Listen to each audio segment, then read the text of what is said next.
everybody, a very warm good morning to all of you. This is Mira here, and I've come here with yet another video on the poem The Death of Krishna by Sitakant Mahapatra. This poem was originally written in Odia and it was translated into English by the poet himself. Before moving on to this lecture, I've been receiving a lot of requests from the viewers to introduce myself, or they've been asking me like who you are. Until now, I was not bothered. I used to tell my name, but I knew that you would be more interested in knowing more about me. So I'm Mira. I'm currently a research scholar. I'm doing my full-time PhD in Indian English theatre. Before in 2019, while I joined, it was in 2019 I joined for my research, and before that, from 2017 to 2019, I've been working at the Department of Languages in Pune Institute of Management and Information Technology, Koratti, as assistant professor. So during my career as a teacher, I used to handle this paper of regional literatures in translation. And so like I used to receive instant response from my students that that they were able to associate themselves with this particular text more easily, though it is simple, but it is still intriguing. So they used to tell me that the socio-cultural context in which these texts were placed, it was very easy to understand, and also the contents, they felt very familiar, the contents described in these texts. But the problem that all the students used to tell me is that they find very less reference materials with regard to this particular paper. So that's the main intention behind my doing this videos here and posting it in YouTube. So I have been, and I was very much interested in taking this particular paper because these sessions, the sessions that I dealt with this paper was really interactive, because my students used to give me instant responses, and it was like a give and take kind of a class. And lectures was also, their response in fact created interest in me, and I used to study these papers a lot, and I used to teach them, and they had their own viewpoints, and so it was more interesting. So I personally like this paper a lot. Then and now I have been receiving a lot of comments regarding to improve my presentation as well as the technical side of the video. I'm trying to do that. I don't know how far it is going to happen, but anyway, in the further videos I will try to improve step by step. And so moving on to the before moving on to the poem, there have been another mail telling me that since this is an English video, basically on English language and literature, so why don't you introduce us to the two different any two new words in each and every one of your videos. So I thought that is interesting. That is a very good comment, and I would really implement it from my video, from this very video onwards. So the first word that I would like to introduce to you, I don't know how far it is going to be useful to you, but as far as the graduate students are concerned, it will be really helpful for you in learning new words, in building up your vocabulary, as well as using it for your exams, as well as in any other competitive areas which you are going to deal with in future. So the first word is intrigue. Intrigue means arouse the curiosity or interest of someone or something. For example, you can, while you use it in a sentence, you can say that I was intrigued by your question. That means I was very your question aroused curiosity in me, or your question was very interesting. Also, intrigue has another meaning, that is to make secret plans to do something illicit. For example, Shyam intrigued with the local body concerning the scheme. Okay, so that is the first word, intrigue. And the second word it is that I would like to introduce is ordained. O-R-D-A-I-N-E-D, ordained. Ordained, the one meaning of the word ordained is to order officially. For example, the punishment for this criminal offense was ordained by the court. Okay, then the second one, it is the second meaning of the word ordained is pre-decided. Okay, or already decided by. Okay, so the other meaning of the word ordained is predestined or pre-decided. For example, uh, you can place it like I follow the path ordained by God.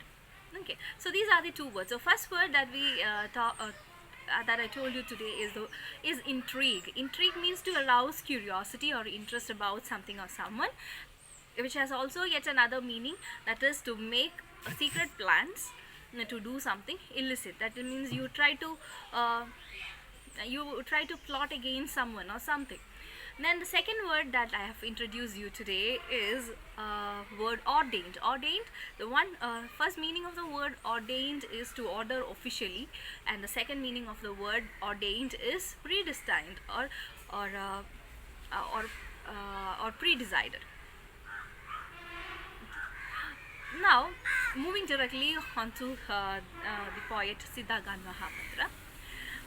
The poet Siddhakant Mahapatra was born in 1937. Officially, by profession, he is an IAS officer, and he is an eminent Indian poet and literary critic in India as well.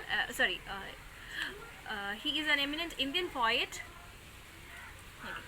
He is an eminent Indian poet and literary critic in Odia as well as in English. So, after his retirement from being an IAS officer in 1995, he has held a lot of ex officio posts like the chairman of the Book Trust National Book Trust, New Delhi, since then. And he has also bagged a lot of prestigious awards like Sahitya Academy Award in 1974, Jnanapith Award in 1993, Padma Bhushan in 2002, Padma Vibhushan in 2011, and the SARC Literary Award in 2015. Also, the citation in the Bharatiya Jnanapith regarding the poetry of Siddhakant Mahapatra is very notable. I would like to quote that, deeply steeped in the Western literature, his pen has the rare rapturous fragrance of the native soul. That means Siddhakant Mahapatra is famous for placing the contents and context of his literary work within the socio-cultural scenario of India. And also he has many notable works. Some of them are Sabda Ragash, which was published in 1971.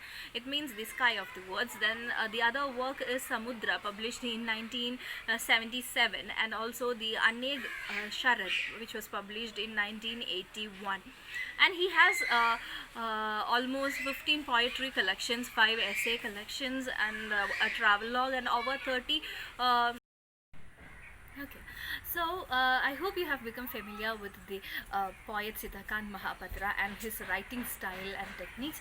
Now, moving on to the poem Death of Krishna. The poem thematically speaks about the death of Lord Krishna. And the question that the poet places here is, even being a god himself, why Lord Krishna died? This can be taken as a rhetorical question because the answer is there in itself. Because taking up the taking up the form of a mortal being, or taking up the physical features or figure of a human being, Lord Krishna definitely had to die in order to escape from this earth and go back to the heaven. So the only choice that was left in front of him was that he need to have a reason, a simple excuse in order to die and leave this earthly existence, or leave this avatar of Lord Krishna and return back to the Vaikuntha. So the victim Krishna himself knows that the moment of his departure from this mortal life has arrived. Okay, and just like a fluttering bird, Krishna too trembled for a moment and went still. So you would be wondering why Krishna trembled for a moment and went still. So in order to know what the poet is trying to tell us, you should have a basic understanding about what happened after the Kurukshetra war in the story of Mahabharata. So the story goes like this: Gandhari, the mother of 101 Kauravas, curses the Lord Krishna at the moment of during the coronation of the Yudhishthira, the eldest of the Pandavas, as the king, and she curses Krishna that he was the only reason to the victory of the Pandavas, as well as he was the only reason for the death of her 100 children. So for not even sparing a single son of hers, she curses Lord Krishna that he too would have a menial death at the hands of some nomadic hunter, and he too, just like any bird shot by the arrow of a hunter, he too would tremble down to ground and die. He won't have a he won't have any epic death. His death would be very menial. So and also she curses Lord Krishna that for destroying her own hundred sons. She curses Lord Krishna, telling that his clan, the entire clan of Yadavas who live in the Dwaraka, all their land would be, by the passage of time, would be submerged under the ocean, and as far as this the clan of Yadavas exist, they will have a status, a low status, a life of low status. Okay, so this is the curse that is poured upon Lord Krishna by Gandhari, the mother of 101 Kauravas. So Krishna know that it is his time of his death, and just like a fluttering bird, which Jara thought, Jara was it was Jara and the hunter. It was Jara the hunter who shot Krishna by mistaking his feet to be a red coil. He shot Lord Krishna at his feet and he died. So Krishna was born in a prison house, and the prison houses are here in the poem is compared just with the women who bear children.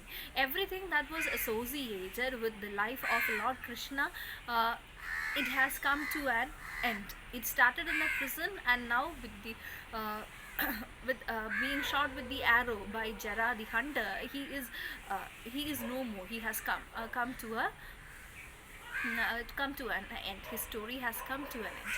So all the ancient rituals all the ancient rituals wept in the wombs of the prison. So the poem also speaks about the untimely death of Lord Krishna.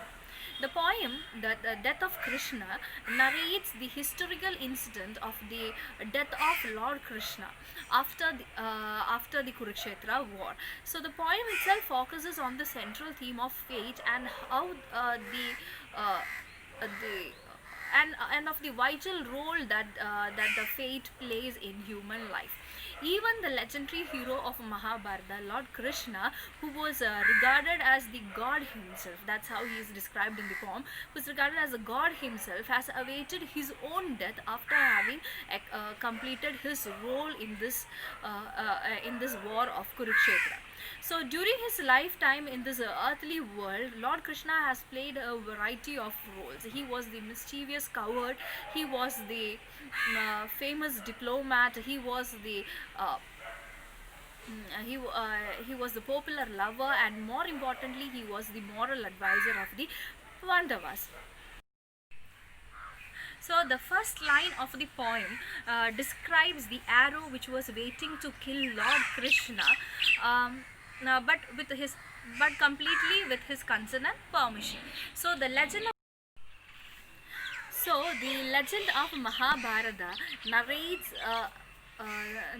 a mega story dealing with the various human experiences like the treacheries, hatred, violence, remorse, and retribution. So Lord Krishna played a very important role in each of these situations, and even in the Kurukshetra war, which marked the climax of the relationship of intense hatred between the Pandavas and the Kauravas, it was Krishna who continuously encouraged the Pandavas, who were only 5 in number, to attack and defeat the Kauravas, who were 100 in number, and also had the a strong force to accompany them, like the like the efficient and courageous warriors like the Drona, the Bhishma and the Shalya. So in spite of all this, Krishna knew that the purpose of his avatar on this earth had come to an end with the victory of the Pandavas, that is the victory of the good over the evil, and justice and peace had come to prevail on the earth, and it was now time for the great hero to return to the heavens, to the Vaikuntha. So when Jara the hunter mistook the foot of Lord Krishna for a real coil and shoot his arrow on it, it just marked the death of the eventful life of the great hero Lord Krishna, who was just looking for an excuse to die. Such a death is humorously set against the death which occurs in the modern scenario, the modern times.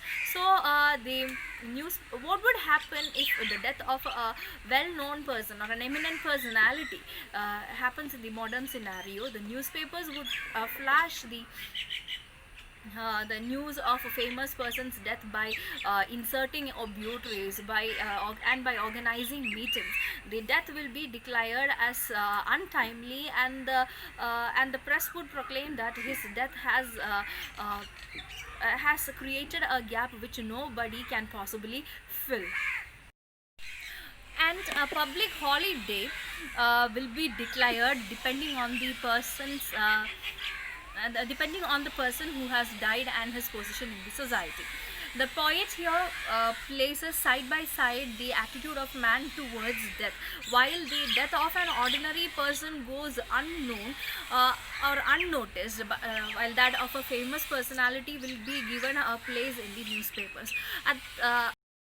At the same time, the death of a famous personality like Lord Krishna will pass on to the pages of history, and transcending the elements of both time and space. So what the poet tried to tell us is that we had eminent personalities, or we had historical personalities like Lord Krishna, but who was a very good ruler, who was a very cunning diplomat, and who was a moral advisor of Pandavas. And such people will transcend the space of time, will transcend both space and time, unlike